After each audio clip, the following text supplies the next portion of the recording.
ज्या नालायका विरोधात आपण इथं जमलो आहोत तो संजय गायकवाड मराठा आहे, पण तो ब्राह्मण्यवादी आहे. ब्राह्मण्यवादानं आता उघड फणा काढलाय. बहुजनवादानं का बॅकफुटवर जायचं सतत? हा सांस्कृतिक दहशतवाद चाललाय, हा वर्चस्ववाद सुरू आहे. आता जे सुरू आहे ते आपल्या सोपं नव्हतं.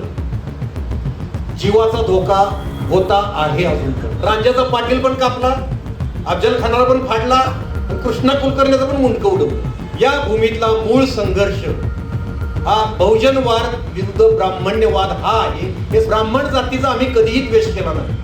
ब्राह्मण्यवादी ही वृत्ती आहे, त्या वृत्तीचा द्वेष करतो आम्ही. ती वृत्ती आपल्याला घातक आहे.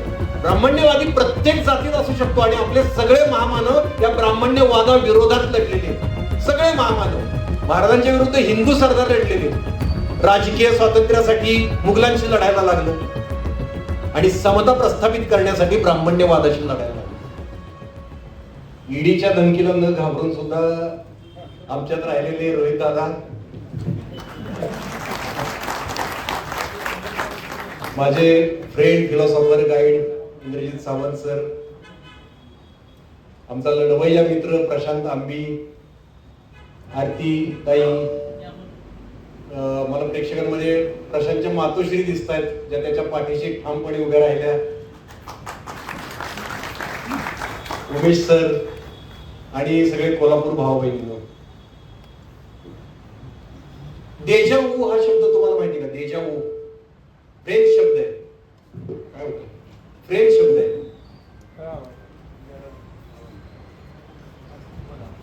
देजावू हा शब्द आहे, फ्रेंच शब्द आहे. देजावू म्हणजे हे मी या आधी कधीतरी अनुभवलंय. म्हणजे उदाहरण देत झालं तर एखाद्या नवीन गावात आपण जातो, नवीन एखाद्या रेस्टॉरंट मध्ये जातो, अचानक आपल्याला वाटतं की इथं मी पूर्वी कधीतरी आलोय, हे टेबल खुर्ची मी पूर्वी कधीतरी बघितलंय, हा आवाज कधीतरी पूर्वी ऐकलाय. त्याला म्हणतात देजावू. ते देजावू फिलिंग आज मला आलंय.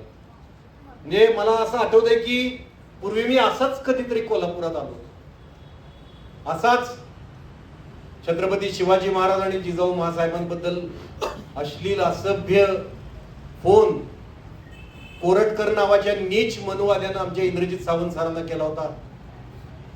असंच कोल्हापूरकरांनी मोठं आंदोलन उभं केलं होतं. अशीच शाहू स्मारकात सभा झाली होती आणि असंच मला बोलवलं होतं. मला आठवतंय की मी गोव्यात होतो, सरांचा फोन आला, मग तिथून मुंबईला गेलो, तिथून नाशिकला आलो आणि इकडे आलो. तातडीने एका रात्रीत मी इकडे आलो आणि ती सभा झाली. त्या दिवशी आपण क्रांतीचा एल्गार पुकारला होता. असंच म्हटलं होतं की ही सुरुवात आहे. तो दिवस होता 27 मार्च 2025. मला असं वाटतं की त्या दिवशी आपल्याला झोप लागली आणि आज जाग झालो आपण. 4 मे 2026. आज प्रशांत आंबी या आपल्या लढवय्या मित्राला असाच फोन आला. मनुवाद्यांच्या वळचरीला गेलेल्या एका गद्दार नालायक आमदाराचा फोन आला. त्यानं अश्लील शिवीगाळ केली, आई बहिणीवरनं शिवीगाळ केली. पुन्हा एकदा छत्रपती शिवाजी महाराजांचा अपमान झाला. पुन्हा आपण आंदोलन उभं केलंय, पुन्हा शाहू स्मारकात जमलोय, पुन्हा मी आलोय. आता मला जरा थेट आणि स्पष्ट बोलायचंय. त्यावेळी क्रांतीचा एल्गार करणारे लोक आपण मधल्या काळात झोपी का गेलो? आपण संवैधानिक मार्गाने का होईना अशी दहशत निर्माण करणार होतो की छत्रपती शिवाजी महाराजांच्या बद्दल वाकडा शब्द बोलायची कुणाची हिंमत नाही झाली पाहिजे. ती दहशत आपण का निर्माण करू शकलो नाही? छत्रपती शिवाजी महाराज, छत्रपती संभाजी महाराज, महात्मा फुले, राजर्षी शाहू महाराज, डॉक्टर बाबासाहेब आंबेडकर या आपल्या महामानवांचे आपण त्यांच्या नावाची प्रतिष्ठा न राखू शकणारे कृतज्ञ वंशज का ठरतोय आणि वारंवार का ठरतोय? कोल्हापूरकर तुम्ही सगळे माझे जीवातले, प्रेमातले, तुम्हाला माहिती, तुम्ही बऱ्याचदा मला बोलवता, मी येतो, तुम्हाला जाब विचारायचा मला अधिकार आहे. मी हक्कानं तुम्हाला विचारतो. मी तुमच्यापेक्षा मोठा कोणीही नाही. मी हक्कानं तुम्हाला विचारतो आणि त्याला एक कारण आहे. मी हे विचारू शकतो, मला तो हक्क आहे, कारण त्यावेळी इंद्रजित सावंत सर साक्षीला आहेत, बरेच जण आहेत त्यातले, की त्यावेळी मी तुम्हाला त्या सभेत एक शब्द दिला होता. तो शब्द 9 महिन्यात मी पाळला, तो खरा करून दाखवला. तो शब्द म्हणजे त्यावेळी मी त्या सभेत सांगितलं होतं की एक कलाकार म्हणून मी माझं कर्तव्य पार पाडणार. छत्रपती शिवाजी महाराजांचा खरा इतिहास जो आजपर्यंत 180 वर्षात कधीही रंगभूमीवर आला नाही त्याच्या मागे कारण आहे, एक दहशत आहे, एक धाक आहे. कधीही रंगभूमीवर आला नाही, मराठी रंगभूमीवर आला नाही, तो मी आणणार. सगळ्या गोष्टींवर सिनेमे निघतात वारंवार. अफजल खान, शाहिस्ते खान, आग्र्याहून सुटका आणि पन्हाळगडाचा वेढा, ह्याच्या पलीकडे सिनेमात काय नसतं. त्याच्या पलीकडे शिवचरित्र अथांग आहे, पण त्याला हात लावायचं कोण धाडस करत नाही. आग आहे ती आग. मला इंग्रजीत सावंत सरांनी सांगितलं, मी तुला सगळी तथ्य देतो, सगळे पुरावे देतो, करा उभं नाटक. मी माझं सर्वस्व पणाला लावलं. सरांना माहिती आहे, साक्षीदार आहेत म्हणून बोलतोय. म्हणजे रक्ताचं पाणी केलं, जीवाचं रान केलं, कोल्हापुरात येऊन राहिलो. म्हणलं कोल्हापुरातले कलाकार घेऊन उभं करायचं, ते सोपं नव्हतं. कोल्हापूरच्या आसपासचे सगळे टॅलेंटेड कलाकार शोधले, ते नाटक उभं करायला घेतलं. आणि मी त्यावेळी असा तुम्हाला शब्द दिला होता की मी एक पात्री नाटक करणार, कारण ते सोपं असतं. एकटा आला स्टेजवर उभं राहायला, गरिबीत नाटक केलं. परत मला वाटायला लागलं की आपण जर महाराजांवर करतोय तर का ते भव्य दिवस श्रीमंत नाही करायचं आपण. आहेत ना आपले लोक, येतील तिकीट काढून बघायला. एवढे शिवप्रेमी आहेत, शिवभक्त आहेत. नाटक बघायला तुम्ही पैसे तर इंद्रजित सावंतरांना म्हणलं आपण 22 कलाकार घेऊन नाटक उभं करणार आहे, म्युझिकल नाटक उभं करणार आहे. आणि ते सुरू केलं. सोपं नव्हतं. जीवाचा धोका होता, आहे अजून पण. तुम्हाला हे पण सांगतो, करिअरचा धोका तर आहे. तो आता 5वीलाच पोचलाय. माझ्या 5वीला पोचलाय हे सुद्धा आता ते वैदिक संस्कृतीतलं झालं. पण करिअरचा धोका पण आहे. तो पत्करून ते नाटक मी उभं केलं. आता हे माझं कौतुक मी सांगत नाही, मला तुम्हाला काहीतरी एक विचारायचं. ते उभं केलं. आज 10 प्रयोग झालेले आहेत. 10च्या 10 प्रयोग हाऊसफुल झाले, ही चांगली गोष्ट आहे. सर्वसामान्य बहुजनांपर्यंत ते नाटक पोहोचलं. बोरुज दैवडीला तर ओपन शो झाले, ग्रँड शो, 3-3 हजार 5-5 हजार प्रेक्षक आले होते. सगळं झालं. पण मला सांगायचं की मी सरांना म्हणले की आपण कोल्हापुरात याचा शिवारंभ करायचा. शिवारंभ या शब्दाला जन्म आम्ही दिला, कारण म्हणलं शुभ अशुभ आपले राजे मानत नव्हते. कधी पंचांग मुहूर्त बघितला नाही, कधीच नाही. राजांनी पंचांग बघून कधी लढाया केल्या नाही, उलट अमावास्येच्या दिवशी मोहिमा केल्या नाही. म्हटलं आपण शिवारंभ हे नाव देऊया आणि कोल्हापुरात शिवारंभ करूया. कोल्हापुरात थिएटर नाही, आज बघतोय आपण, आज आपल्याला इथं जमायला लागतंय. मग आम्ही जे छोटं थिएटर आहे देवल क्लब, 400 सीट थिएटर आहे. म्हणलं 3 प्रयोग करूया आपण, 3 सलग प्रयोग करून शिवारंभ करूया. आता मला त्याविषयी एक आनंदाची आणि एक खेदाची गोष्ट सांगायची. आनंदाची गोष्ट अशी की 3ही शो हाऊसफुल झाले. खेदाची गोष्ट अशी की त्या दिवशी क्रांतीचा एल्गार पोकारायला जे लोक आले होते त्यातले फक्त 25% लोक त्या 3 प्रयोगाला आले. मी बघत होतो, माझं लक्ष होतं. मी सरांना पण विचारत होतो त्यावेळेचं कोण कोण आलो, त्यावेळेचं कोण कोण आलं. त्या फक्त 25% नाही आल्याच नाही, पण 25% लोक आले. त्याच वेळी माझ्या लक्षात आलं की छत्रपती शिवाजी महाराजांच्या नावाची प्रतिष्ठा राखण्याचा, मनुवाद्यांचं कारस्थान मोडून काढण्याचा आपण जो संकल्प केला होता, संकल्प मोडला. क्रांतीची जी ठिणगी होती, त्यावेळी शब्द सारखा वापरला जात होता की आता क्रांतीची ठिणगी टाकली जाते, ती ठिणगी भिजली हे माझ्या लक्षात आलं. त्याचाच परिणाम म्हणून प्रशांत आंबीला आलेला फोन. आता मला म्हणायचं, आता तरी आपण जागा होऊया. आता आपण स्वतःला पण आणि आपल्या सगळ्या समाजाला पण, सगळ्यांना, आपल्या राजकीय व्यक्ती आहेत त्यांना पण आपण स्पष्टपणे हे सांगायला भाग पाडूया. आपण मगापासून उल्लेख करतोय की त्यांनी केलं, त्यांनी केलं, त्यांनी केलं. या भूमीतला मूळ संघर्ष हा बहुजनवाद विरुद्ध ब्राह्मण्यवाद हा आहे, हे स्पष्टपणे सांगूया. ब्राह्मण्यवाद हा शब्द वापरायला सुरुवात करूया. आहे तो ब्राह्मण्यवादानं आता उघड फणा काढलाय. बहुजनवादानं का बॅकफुटवर जायचं सतत. आता त्यातली एक गंमत तुम्हाला सांगतो, का बॅकफुटवर जातो आपण, किंवा राजकीय व्यक्ती सुद्धा का बॅकफुटवर जातात. कारण ब्राह्मण हा शब्द त्यात आहे. त्यांना वाटतं आमचा मतदार आहे तो. तर ब्राह्मण वेगळं, ब्राह्मण जातीचा आम्ही कधीही द्वेष केला नाही. ब्राह्मण्यवादी ही वृत्ती आहे, त्या वृत्तीचा द्वेष करतो आम्ही. ती वृत्ती आपल्याला घातक आहे. ब्राह्मण जातीचा आपण द्वेष करत असतो तर आपण इथं आता असीम सरोदेला बोलवलं, त्याला बोलवलंच नसतं. त्याचं नाव इथं आहे कारण तो ब्राह्मण आहे, पण ब्राह्मण्यवादी नाही. ज्या नालायका विरोधात आपण इथं जमलो आहोत, तो संजय गायकवाड मराठा आहे, पण तो ब्राह्मण्यवादी आहे. हा फरक आपण समजावून सांगूया ना लोकांना. ब्राह्मण्यवादी प्रत्येक जातीत असू शकतो आणि आपले सगळे महामानव या ब्राह्मण्यवादा विरोधात लढलेले. सगळे महामानव. आणि आपण ते उघड सांगायला कचरतोय, त्यामुळे समाजापर्यंत आपलं म्हणणं नीट पोहोचत नाही. त्यांना ही कारस्थानं समजत नाही. त्यांना वाटतं राजकारण चाललंय, हे काहीतरी वेगळं. हा सांस्कृतिक दहशतवाद चाललाय, हा वर्चस्ववाद सुरू आहे, आता जे सुरू आहे ते आपल्या भोवती. त्यामुळे उघड उघड सांगूया, छत्रपती शिवाजी महाराजांनी कुठल्याही धर्माचा द्वेष केला नव्हता. जे ब्राह्मण्यवादाला काय पसरवायचं की ते धर्मद्वेष्टी होते, एका धर्माचा द्वेष करत होते.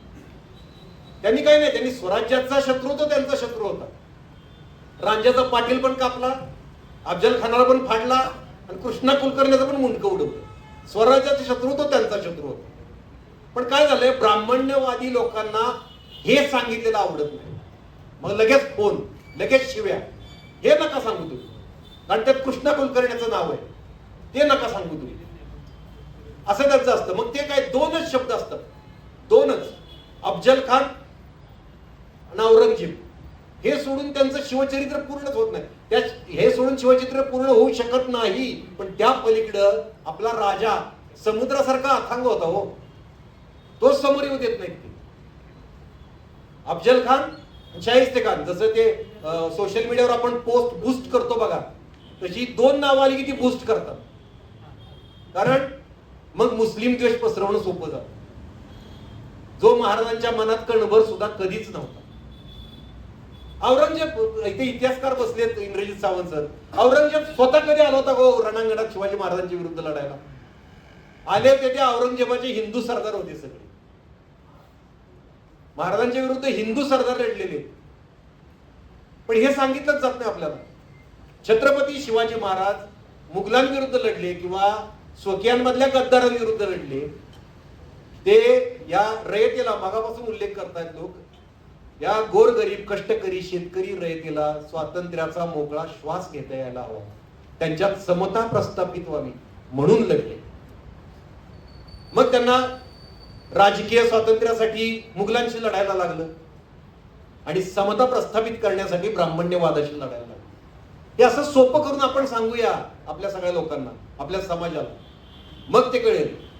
आणि शिवाजी महाराज हिंदू धर्मप्रेमी नव्हते का? तर होते, 100% हिंदू धर्मप्रेमी होते. आपला बहुजनांचा आद्य महानायक भगवान शिवशंकरावर त्यांची नितांत श्रद्धा होती, भवानी मातेवर त्यांची श्रद्धा होती. पण त्यांच्या भगव्या झेंड्याखाली 18 पगड जातीचे लोक समान होते. त्यांनी सगळ्या जातीच्या लोकांचा हात हातात घेतला होता. तिथं त्यांनी ब्राह्मण्यवाद नाकारला होता, उच्च नीचता नाकारली होती. आणि हे सांगणं त्या लोकांना पटत. मग त्यांना राग येतो, हे नका बोलू तुम्ही, हे नका बोलू. हे बोललात की त्यांचं अवघड होतं, त्यांचे अजेंडे पसरवणं अवघड होतं. आणि म्हणून मग हे असे फोन येतात, गोळ्या घातल्या जातात. तुम्ही हे नका सांगू की त्यांनी समता प्रस्थापित केली, ते मुस्लिम विरोधी नव्हते, हे नका सांगू. मला एकदा इंद्रजित सावंत सर म्हणले होते, ते मला खूप, मला स्वतःला ज्यावेळी मी व्यक्त व्हायला लागलो, बोलायला लागलो कलाकार म्हणून, सगळी भीती झुगारून बोलायला लागलो, त्यावेळी मला एक जाणवलं. आणि छत्रपती शिवाजी महाराजांवर बोलायला लागलो त्यावेळी माझ्या एक लक्षात आलं की आम्ही ज्यावेळी चंद्रराव मोरेवर बोलतो किंवा खंडोजी खोपड्यावर बोलतो, त्यांच्या गद्दारीवर बोलतो, त्यावेळी कुणाला राग येत नाही, कुणी आमच्या अंगावर धावून येत नाही. मराठा समाज आमच्या अंगावर धावून येत नाही, कुणीही धावून येत नाही. आम्ही अफजल खानावर टीका करतो, आम्ही औरंगजेबाला वाईट म्हणतो, त्यावेळी कुणी मुसलमान आमच्या अंगावर येत नाही.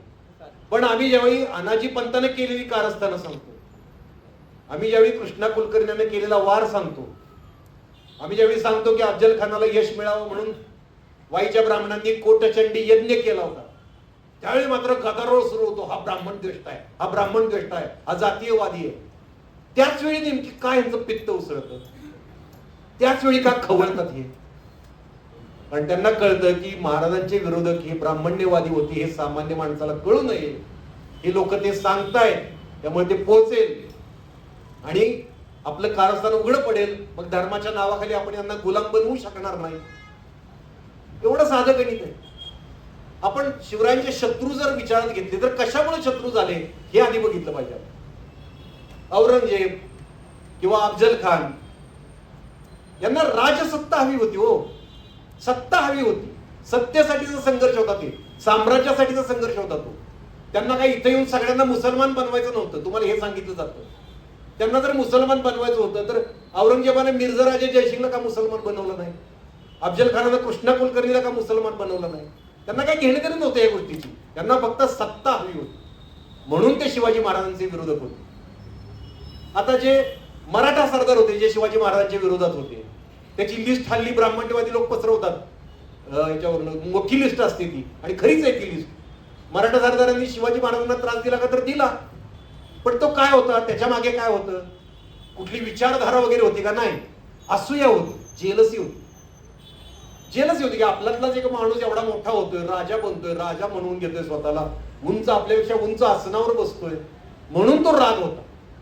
त्या रागापोटी हे सगळे आप्तस्वकीय त्यांच्या विरोधात गेले होते. असूया, आपण सगळे अनुभवतो आपल्या रोजच्या जीवनात. मला सुद्धा अनुभवायला मिळते की मी जेव्हा कलाकार म्हणून थोडं नाव मिळायला लागतं, माझ्याविषयी वाईट बोलणारे खूप बाहेर पैदा होतात. हे होतच असतं सगळे, तुमच्या बाबतीत पण होत असतं. तसंच महाराजांच्या बाबतीत झालं. पण ब्राह्मण्यवाद वेगळा आहे. त्या काळातल्या अनाजी पंतापासून कृष्णा कुलकर्ण्यापर्यंत, त्यानंतर आपल्या आधीच्या पिढीतल्या शंभूराजेंना बाई बाटलीबाज ठरवणारे आणि महाराजांचं स्वराज्य काकतालीय योग आहे असं म्हणणारे सावरकर गोळवलकरांपासून ते नाटककार राम गणेश गडकरी पर्यंत, आणि आजच्या सोलापूरकर, कोरटकर, छिंदम, बागेश्वर, आनंद स्वरूप महाराज, हे सगळ्याच्या मुळाशी फक्त आणि फक्त ब्राह्मण्यवाद आहे. फक्त ब्राह्मण्यवाद आहे.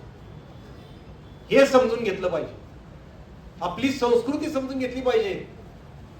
सर म्हणलं की आपल्याला इतिहासाचं वेळ असता. 5000 वर्षांपूर्वी आपण कसे होतो, आपले बहुजन कसे होते? अहो, आपण शेती केली, या संस्कृतीचे निर्मिक आहे आपण सगळे. शेती केली, भाजीपाला पिकवला, ढोरं वडली, चांबडं कमावलं, चपला बांधल्या, लाकडावर रंधा मारला, तर आपल्या लोखंडावर घन घातली, गाडगी मडकी बनवली, आपण दिमडी वाजवली, डप वाजवला, संबळ वाजवला, कडक लक्ष्मी, गोंधळ, भारूड या परंपरा आपण निर्माण केल्या. आपले सगळे पूर्वज जे होते ते एकमेकांच्या मांडीला मांडी लावून बसले, गप्पा मारल्या, एकमेकांच्या घासातला घास एकमेकांना भरवला. त्यानंतर हे आयत्या पिठावर रेघोट्या मारणारे लोक नगरी लांबणं आले. त्यांनी आपल्यात फूट पाडली, उच्च नीच निर्माण केलं, स्वतःला उच्च पदावर बसवलं, आपल्यात भेद केला, आपल्यात उतरंड केली, आपल्यात भांडणं लावली, आणि या संस्कृतीचाच ताबा घेतला. आपण संस्कृती निर्माण केली, त्यांनी आपल्याला असंस्कृत ठरवलं. आपल्या भाषेला गावंढळ भाषा, अडाणी भाषा असं ठरवलं, त्यांची भाषा शुद्ध.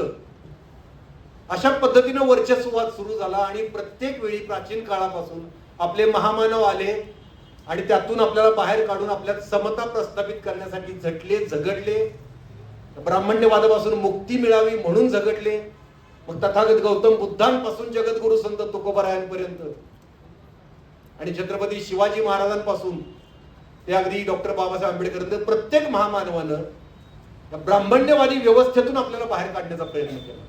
हे त्यांना लपवून ठेवायचं, हे आपण लक्षात घेतलं पाहिजे. आपल्या छत्रपती शिवाजी महाराजांनी मनुस्मृतीतली सिंधुबंदी नाकारली, आरमार उभं केलं, जगातलं पहिलं आरमार. मनुस्मृतीतलं वर्णवर्चस्व नाकारलं, सगळ्या जाती धर्मातले लोक सोबत घेतले. त्यात महाराजा नागनाथ खंडू पण होता, मांगाचा येलाची गोठे पण होता, नाव्याचा शिवा काशीद पण होता. असे सगळे 18 पगड जातीचे लोक घेतले आणि वर्ण व्यवस्था नाकारली मनुस्मृती. मनुस्मृतीतली ब्रह्महत्या धिक्कारली त्यांनी, कृष्णा कुलकर्ण्याचं मुंडकं उडवलं. हे सगळं ब्राह्मण्यवादाच्या विरोधात होतं, म्हणून त्यांचा राग आहे, म्हणून वारंवार हे घडतंय, म्हणून वारंवार तुम्हाला फोन येत आहेत, वारंवार गोळ्या घातल्या जात आहेत की हे समोर आणू नका. फक्त अफजल खानावर बोला, फक्त शाहिस्ते खानावर बोला. कुठलाही पिक्चर बघा तुम्ही छत्रपती शिवाजी महाराजांचा, आजपर्यंत आलेला कुठलाही पिक्चर बघा, याच्या पलीकडे स्टोरी नाही, याच्या पलीकडे स्टोरी नाही, यूज देत नाही. आपण आणली सरांच्या मदतीनं, आपण आणली तथ्यांसहित, पुराव्यांसहित. तो परफॉर्मन्स ज्यांनी बघितला असेल त्यांना कळलं असेल की कुणाचं बोट ठेवायला जागा नाही. सगळे बघून गेले, ब्राह्मण्यवादी लोक पण बघून गेले, बोट ठेवायला जागा नाही. मनोरंजनात पण कमी नाही, कारण मी ऍक्टर आहे, मी तिथं नाही कमी पडणार, मी विचारधारेत नाही कमी पडणार. ते आपण उभं केलं. मला असं म्हणायचं की आपल्याला पुढची पिढी आता कशी निर्माण करायची. छत्रपती शिवाजी महाराजांचा जय जयकार सगळे करणार आहेत. ते पण करतात, आपण पण करणार आहे. पण कशासाठी करणार आहे? आपली पुढची पिढी छत्रपती शिवाजी महाराजांचा आदर्श घेऊन महिलांचा सन्मान राखणारी होणार आहे का? गोरगरीब दीनदुबळ्यांविषयी करुणा असणारी होणार आहे का? त्यांच्यासाठी काहीतरी करू पाहणारी होणार आहे का? छत्रपती शिवरायांचा आदर्श घेऊन जातीभेद न मानणारी होणार आहे का आपली पुढची पिढी? का पुढची पिढी आपल्याला छत्रपती शिवाजी महाराज की जय असं लाल डोळे करून विखारी धर्मद्वेष पसरवत शिवाजी महाराजांना अभिषेक घालणारी पाहिजे? तुम्हाला कशी पाहिजे पुढची पिढी? हे आपण ठरवायचं. म्हणून आपण आज शिवसन्मान परिषद आहे. तो सन्मान आपण म्हणतोय की सुरुवात केली, ही सुरुवात आता शेवटापर्यंत गेली पाहिजे. आता आपण मध्ये थांबायचं नाही, कारण जरा विसर पडला की परत कोणतरी येणार आणि बोलणार आमचा राजा कसा होता हे आम्ही सांगणार. दुसऱ्या कोणी सांगायची गरज नाही, कुणीच सांगायची गरज नाही. अहो, शहाजी राजे आणि जिजाऊ मातांपासून बाळकडू ज्यांना मिळाले, त्यांनी 15व्या वर्षी तोरणा सर केलाय वयाच्या, त्यांना कुठल्या अशा बाहेरच्या गुरुची गरज नाही. हो, काय गरज आहे? कशाला दुसरा गुरु त्यांच्यावर थोपवताय तुम्ही? बाहेरचा कोणीतरी आणून काय गरज आहे? कुणी सांगायची गरज नाही. आमचा राजा आम्ही सांगणार आमच्या लोकांना कसा होता. आणि ते सांगताना आता कोणी आडवं आलं तर त्याला दहशत कशी बसवायची हे आपण ठरवलं पाहिजे. उत्तरेकडनं कोणीतरी येणार, भगवी कपनी घालून कोणीतरी भोंदू येणार आणि तो दख्खनच्या भूमिपुत्राला सांगणार तुमचे राजे कसे होते, त्यांचे गुरु कोण होते. हे आता नाही चालायचं, हे नाही खपून घ्यायचं. इथून पुढे आमच्या धडावर आमचं डोकं राहील, एवढंच बोलतो आणि मी माझे 2 शब्द संपवतो. जय शिवराय, जय भीम. अशाच नवनवीन अपडेट्ससाठी डिजिटल कोल्हापूर चॅनेलला सबस्क्राईब करायला विसरू नका.